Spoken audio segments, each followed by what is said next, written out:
cuacanya jelek tuh, perahunya pada ke atas semua, nggak ada yang di pinggiran laut.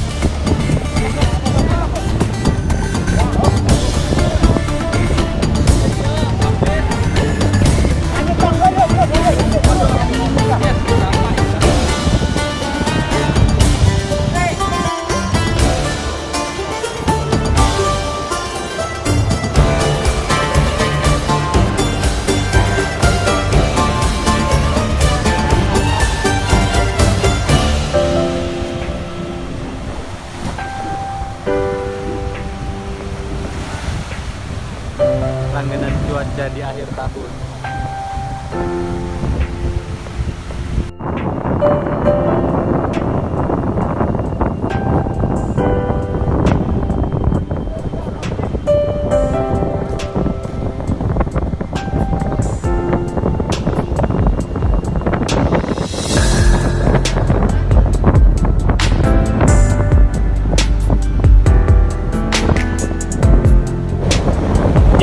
Sedang menaikkan perahu, kita coba mendekat yuk. Kita mendekat ke sana.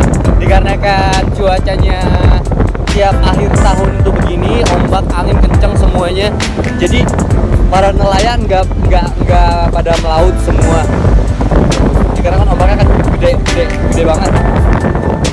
Nah ini perahu kecil yang di pinggiran pantai. Mau di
Itulah cuplikan video yang saya buat, semoga bermanfaat untuk kita semua. Terima kasih, sampai jumpa di next video selanjutnya. Bye bye.